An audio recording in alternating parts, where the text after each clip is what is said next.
সালামুন আলাইকুম। ইসরাইল অর্থ কি? সূরা তাহা আয়াত 77। ওয়ালাকাদ আওহাইনা ইলা মূসা, আর আমি মূসার প্রতি ওয়াহি করলাম, আন ইসরি বি ইবাদি, বান্দাদের সাথে আপনি রাত্রি ভ্রমণ করুন। ফাদরিব লাহুম তারিকান ফিল বাহারি ইয়াবাসা, তাদের কাছে বর্ণনা করুন সমুদ্রে শুষ্ক পথ সম্পর্কে। লা তাখাফু দারাকাউ ওয়ালা তাখশা, আর ডুবে যাওয়াতে ভয় পাবেন না এবং শঙ্কিত হবেন না।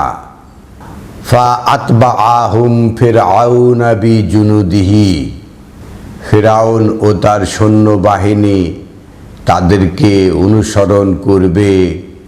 ফা গাশিয়াহুম মিনাল ইয়াম্মি মা গাশিয়াহুম, তাদেরকে আচ্ছন্ন করে নেবে সাগর যেভাবে আচ্ছন্ন করে নেয়। ওয়া আদাল্লা ফিরআউনু কাওমাহু ওয়া মা হাদা, ফিরআউনের সম্প্রদায় বিভ্রান্ত হয়েছিল, তারা পথের নাগাল পায় নাই। 77 নম্বর আয়াতে আমরা যেটা পেয়েছিলাম, আন ইসরি বি ইবাদি, আন ইসরি রাত্রিকালে ভ্রমণ, বি ইবাদি বান্দাদের সহ। তা বান্দাদের সহ রাত্রিকালে ভ্রমণ, রাত্রিকালে বের হয়ে যাওয়া, সেটা এসে 80 নম্বর আয়াতে এসে বলা হচ্ছে ইয়া বানি ইসরাঈলা, যারা রাত্রিকালে ভ্রমণ করে তাদেরকে সম্বোধন করা হচ্ছে ইয়া বানি ইসরাঈলা।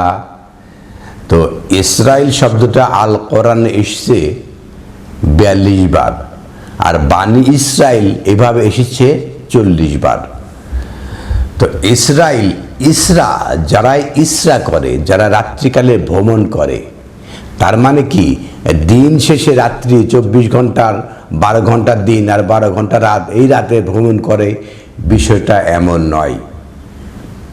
বিষয়টা হলো ফেরাউনের রাজত্বে ছিল অন্ধকার, এই অন্ধকার থেকে বেরিয়ে এসে সাগর পার দিয়ে এপারে এসে দাসলো, এটা হলো আলোকিত ভুবন।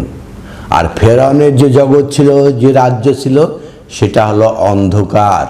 এই অন্ধকারে ভ্রমণ করা, ইয়া বানি ইসরাইল। আর বানি অর্থ সন্তান সন্ততি, এটা তো ঠিক আছে, কিন্তু বানি অর্থ কি? বানিয়া মানে তৈরি করা। আমরা তো জানি বানিয়া যারা স্বর্ণকার, যারা তৈরি করে, তাদেরকে বানিয়া বলা হয়। তারা বানি যারা কারিগর, ইসরাইল রাত্রি ভ্রমণের যারা কারিগর, তাদেরকে বলা হচ্ছে বানি ইসরাইল। মহান আল্লাহ আহকামুল হাকিমিন, এই যে বানি ইসরাইল যারা রাত্রিকায় ভ্রমণ করে কারিগর, তাদেরকে উদ্দেশ্য করে বলা হচ্ছে ইয়া বানি ইসরাইলা কদ আনজাইনাকুম মিনাল আদুইকুম, ওহে ইসরাইল কারিগর, আপনাদেরকে অভিবাদন করে বলা হচ্ছে আমি আপনাদেরকে উদ্ধার করেছিলাম শত্রুদের থেকে। ওয়া ওয়া আদনা জানেবে তুর আল আইমান, আর আপনাদের কাছ থেকে অঙ্গীকার নিয়েছিলাম সেই তুর থেকে দূরে শপথের। ওয়া নাজ্জালনা আলাইকুম আল মান্না ওয়া সালওয়া, আর আমরাই নাজিল করেছিলাম আপনাদের প্রতি মান্না, অনুগ্রহ, ও সালোয়া, প্রশান্তি।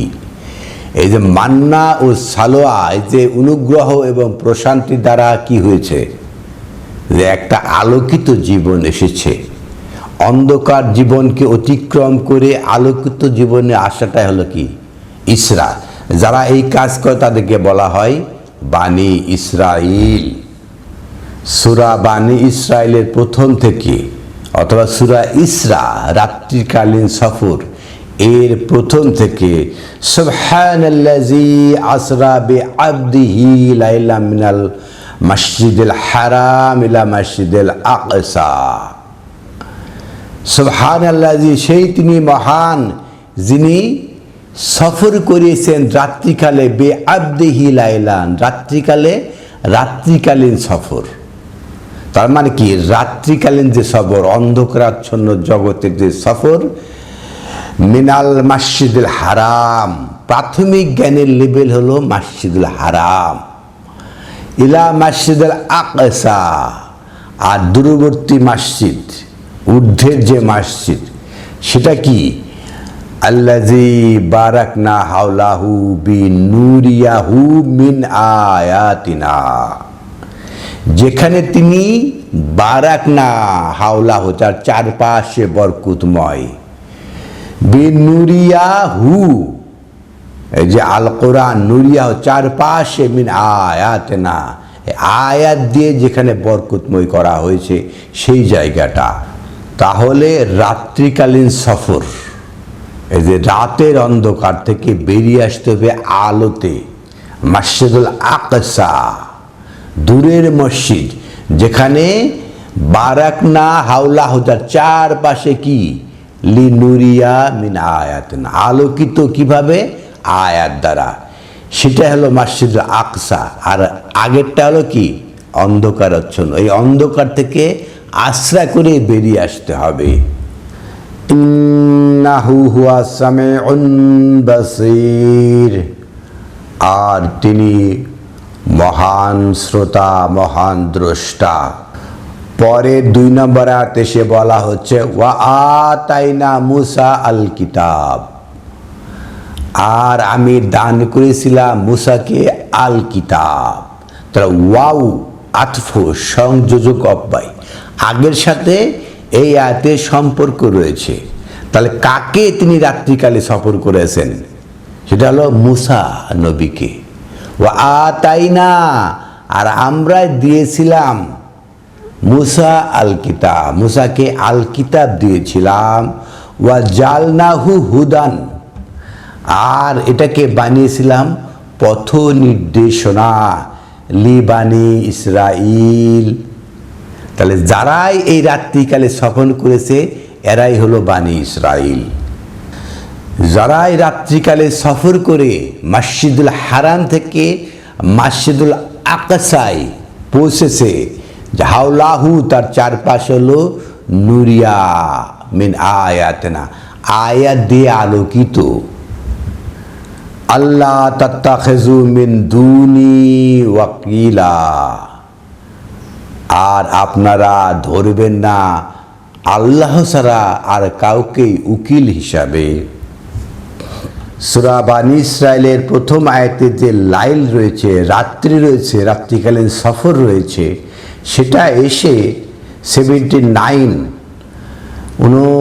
আয়াতে এসে পরিষ্কার করা হচ্ছে ওয়ামিনাল লাইলে ফাতাহাজ্জাদ বিহি নাফিলাতাল লাক, ওয়ামিনাল লাইল। আর ওখানে বলা হয়েছে লাইলাম মিনাল মসজিদুল হারাম ইলা মসজিদুল আকসা। তাহলে মসজিদুল হারাম থেকে মসজিদুল আকসা, এই রাত্রিকালীন সফর। আর ওয়ামিনাল লাইল, আর রাত্রি থেকে ফাতাহাজ্জাদ বিহি, বিহি মানে আল কোরআন, আগের আয়াতে রয়েছে আল কোরআন। তা আল কোরআন দিয়ে রাত্রিকে জাগরণ তৈরি করতে হবে।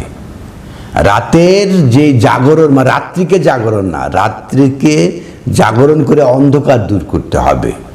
ওয়ামিনাল লাইল, লাইলটাকে দূর করতে হবে।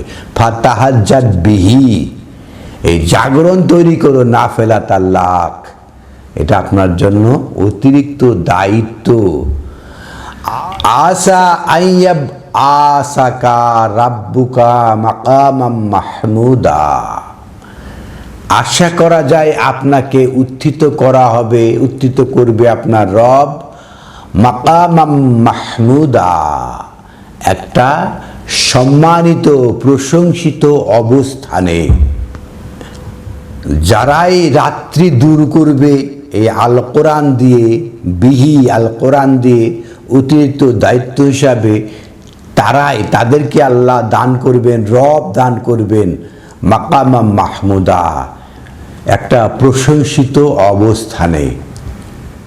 যারাই বানি ইসরাইল রাত্রিকালে সফর করে, আলোতে আসার চেষ্টা করে, তাদেরকে বলা হচ্ছে ওয়াইজ আকাশনা মিসাকা বানি ইসরাইলা, আর আমি অঙ্গীকার নিয়েছিলাম বানি ইসরাইল যারা রাত্রি সফর করে কারিগর, তাদের কাছে অঙ্গীকার নিয়েছিলাম লা তা'বুদুনা ইল্লাল্লাহ, মহান আল্লাহ ছাড়া কারো কাছে আপনারা কারো ইবাদত করবেন না, কারো দাসত্ব করবেন না।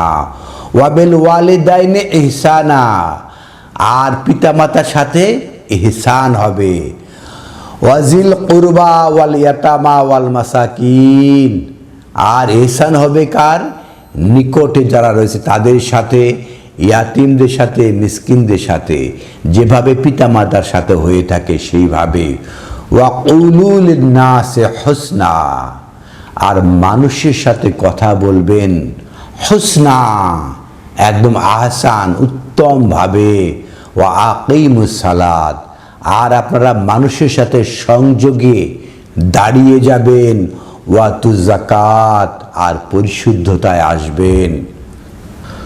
সুম্মা তাওয়াল্লাইতুম ইল্লা কালিলা মিনকুম ওয়ান্তুম মুরিদুন, আর আপনারা হলেন অধিকাংশ মুখ ফেরা, তারপরে আপনারা ফিরে গেলেন আপনাদের থেকে অধিকাংশ লোক। এই যে বানি ইসরাইল রাত্রিকালে সফর করলে যে সবাই ভালো হবে এরকম বিষয় না, কিন্তু যারাই রাত্রিকালে সফর করে তাদের সাথে মহান রাব্বুল আলামিন ওয়াদাবদ্ধ হয়েছিলেন, অঙ্গীকারাবদ্ধ করেছিলেন এই সমস্ত বানি ইসরাইলকে। যারাই নাবী, যারাই রাসূল, তাদের প্রতি দায়িত্ব হলো কি? সূরা নামল আয়াত 76 বলা হচ্ছে ইন্না হাযাল কুরআন, এটাই হলো কোরআন, এটাই হলো পাঠ। ইয়াকুসু আলা বানি ইসরাইল, আপনি বর্ণনা করেন, কেসাস করেন, বর্ণনা করেন আলা বানি ইসরাইল, বানি ইসরাইলের উপরে। নাবী রাসূলের দায়িত্ব হলো এই কোরআনকে বানি ইসরাইলের উপরে বর্ণনা করতে। যারা এই পথের পথিক তাদের উপরে নাবী রাসূলের দায়িত্ব হলো আল কোরআনকে বর্ণনা করা, আল কোরআনকে বুঝিয়ে দেওয়া। আকসারা আল্লাযিনা হুম ফিহি ইখতালিফুন, আর অধিকাংশ বানি ইসরাইল কি করবে? এই কোরআন নিয়ে মতভেদ সৃষ্টি করবে। এটা হলো রাত্রিকালে ভ্রমণ করছে, তারা উত্তরণের চেষ্টা করছে, কিন্তু তারপরও তারা এই আল কোরআনের বিষয়ে মতভেদ তৈরি করবে। মহাবিশ্বকর গ্রন্থ আল কোরআন থেকে ইসরাইল বা বানি ইসরাইল কারা, এটা বলার চেষ্টা করলাম।